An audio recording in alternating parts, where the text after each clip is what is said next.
Yo, what's good, everybody? Kuma King here. So, Guilty Gear Strive was actually just recently announced to have a delay till 2021, and I really want to take this chance to talk about why I think that's a good thing. So, I really don't want to make this like a Strive rant video, as most know the problems with the beta by now. So, talking just bashing on it at this point would be like beating a dead horse. Honestly, like low key, the game was like almost impossible to fix 5 to 6 months from now. Like, so I really feel like 2021 was honestly great news. Like, I'm not gonna lie, when I saw the announcement, I was jumping up and down because like that game has so much potential. And as we all know, the beta was not to most of our liking. And really, there was just no way for Arcsys to fix everything if it came out in fall. Like, what is that? 5 to 6 months from now? 7? Yeah, like around, about 7. And honestly, especially with the pandemic, there's just not enough time for them to address and fix everything. Fix all the issues the beta had, which was a lot. So we already know the Gatling system had a lot of issues and it should be changed. Most people have been talking about it at this point. And you don't need to really hear the lobby system being bad for me. Like, the lobby system's bad. They should just pretty much restart from scratch, which I think this is like a huge thing about the delay is like, imagine them restarting the entire lobby system on top of developing more characters. There was just no way 5 months was enough time. Like, no way. I mean, in my personal opinion, I feel like they should just revert to the lobby system they already had.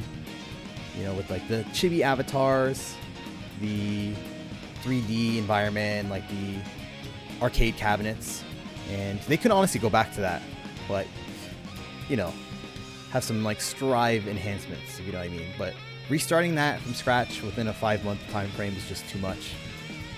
So that's really all I want to say about the lobby system. We already know lobby system bad. Throw it in the trash, restart. Especially since, you know, it's just so clunky. Like, I know what they were going for. I respect what they were going for, but it's just, if it's not broken, why fix it? And I feel like that's what Strive is in a nutshell. But okay, so I don't want to go into the Gatlings or the lobby. We've heard that a bunch. Surprisingly, I haven't seen enough people really talk about why the wall breaks is a problem. So the gameplay stuff I feel people don't address enough are the anti-air issues and the wall breaks. People say wall breaks bad, right? But why are they bad?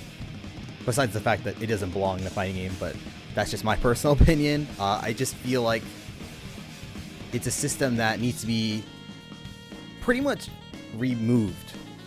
And here's why. So small adjustments wouldn't be enough. Okay, so the damage, everyone's mentioned that, right? If they were to lower the damage in Strive, that would just make the wall breaks way worse. Way worse. Like, hear me out. So in the current system, we get 1 to 2 wall breaks at most before the round's over, because there's high damage, right? But if you lower the damage and kept the wall breaks, we would be watching wall breaks over and over and over and over. Imagine we, you know, small damage, you break the wall, back to neutral. Small damage, break the wall, back to neutral. At least with this current system, I don't think it's good, right? But at least the round is over by the time you break the wall once.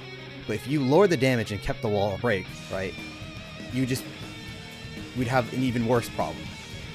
So that goes both ways. If you remove wall breaks and keep the damage, then you take explosive damage and you get Oki'd once, round's over. Imagine getting hit by, I don't know, a Mei combo and it doesn't break the wall. You just like get set played and then you just die instantly, right? So, and that's the issue, is wall breaks are the core of corner combos at the moment. So really, they would have to revamp the corner, like the combo system entirely. Wall splats can't happen without wall breaks. So you can't remove wall breaks, and you can't lower the damage. They both, they're both connected, if that makes sense. If you remove wall breaks, then the explosive damage will be a huge issue. And if you remove lower damage and keep wall breaks, we're going to be watching wall breaks back to back to back.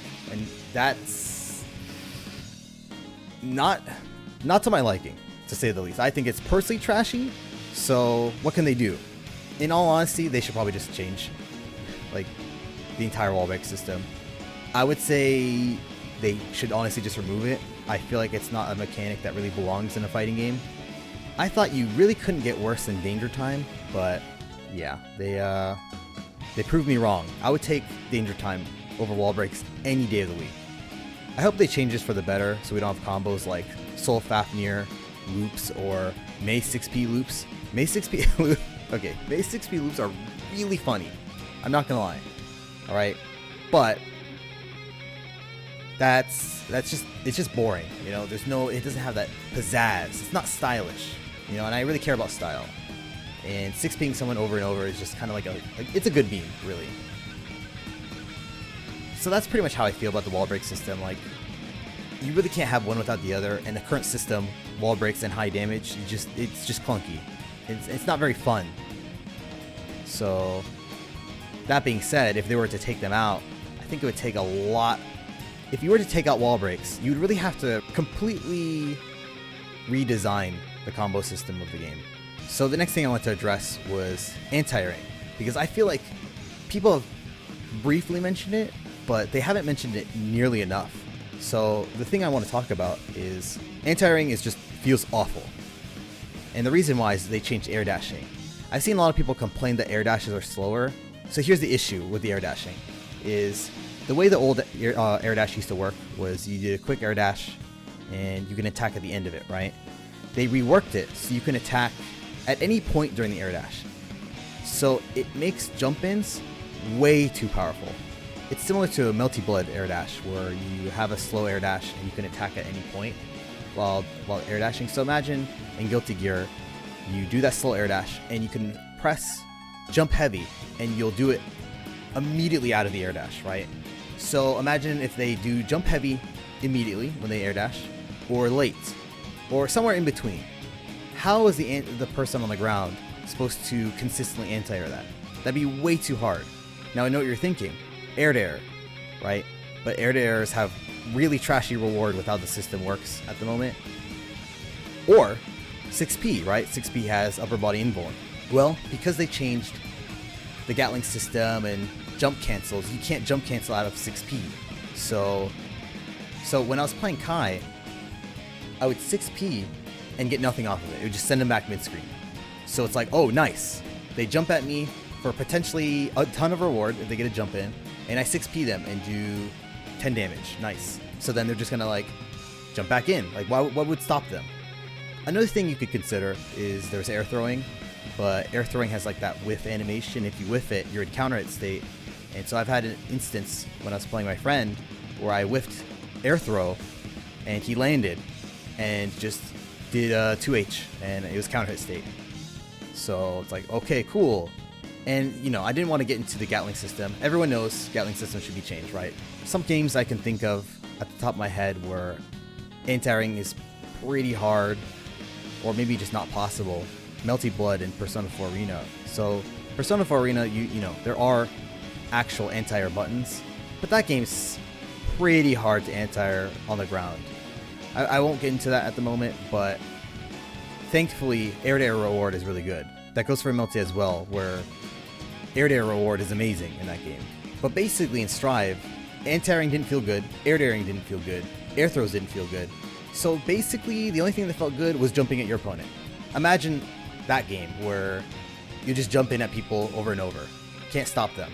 But yeah, that's really all I wanted to say about the gameplay stuff. I just wanted to mention my gripes personally are the wall breaks and the wall break system overall and how anti-airs work. I've seen people briefly address it, but I really want to get into the nitty-gritty of why I think both systems are just not great. Overall, these are things that are very fixable, and because of that delay, I think they actually can and will fix it. That's obviously wishful thinking. I have way too much faith in Arcsys, but I would like to believe, you know, knock on wood, that they can fix this. Imagine they have 5 to 6 months left originally before the delay, and there's only 10 characters in the roster. I feel like they were probably trying to push for 15 characters at launch, maybe 16. So now just think about them still developing 5 more characters, right? Like and Johnny, who else is missing from the game at the moment? Doesn't matter. Venom, right? And then they have to remake the lobby system from scratch and revamp the gameplay. Because as we've seen, as I've just mentioned, if you were to rework the wall break system, you have to scrap it entirely. At least that's the way. I can't think of any other way to make that system work. I think they should just throw it in the trash and just admit that wall breaks were a mistake. They should really just admit wall breaks was a mistake just as much as low aim is a mistake. Mistakes happen, they're human. I don't know, they get too overly ambitious. At least Lil Wayne you can kind of ignore, but you can't ignore wall breaks. I can't imagine this game not releasing such a rushed state if it come out this fall. So I haven't even gotten to the game's UI, which again, everyone mentions that. In the combo counter, everyone talks about that, right? I mean, we all know the combo counter takes up half the screen. It sounds like they're delaying it till like spring 2021, so that should be a decent amount of time. I can see them fixing the entire problem, the Gatling problem. The thing about the Gatling problem I haven't seen people mention too much is the Gatling system. We don't need to really go into that. It's not intuitive, right? But you can't really just revert Gatlings how they used to be because risk build is way too much currently. Blocking just a few things builds up so much risk. Imagine bringing back Gatlings. Every block string would lead to almost full risk gain or risk build. So in short, they need to rework the entire system, wall breaks and the combo system, the Gatling system. This stuff is doable with this delay. This is why I'm very happy about the delay. So on the bright side, at least this game looks great. They don't have to address the models or the designs. That looks fantastic. The stages look fantastic. I would imagine if that stuff was a problem, we would be having a Marvel Infinite on our hands where it's too late into the development cycle and it's just too hard to fix the models for the game and like the graphics. Thank goodness we are finally getting an Arcsys game with a rollback. You have no idea, like I almost cried. Like low-key, I almost cried when they announced the rollback for Strive. But yeah, overall, a lot of Strive's issues I feel are fixable if they were given enough time. To be honest, after the beta, I was really hoping they would announce a delay, and they did. My prayers have been answered, so I hope they take their time with the game and give us a Guilty Gear that I feel like the fans would really enjoy. And you know, right, more good news, right? If they delay the game by a year, you know, there's a better chance the roster will be bigger. They can add some characters that we all want. Jam.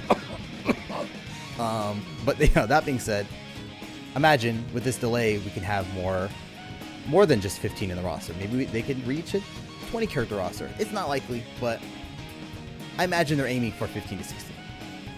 But yeah, that's enough rambling from me for now. Those are my thoughts at the moment. Please leave yours in the comments regarding Strive. If you could fix Strive, how would you go about it? What could they change about Strive that would make you more on board with this game? And of course, please like and subscribe. It really helps out the channel, and I would greatly appreciate it. Alright, thank you so much, and until next time, y'all, peace out.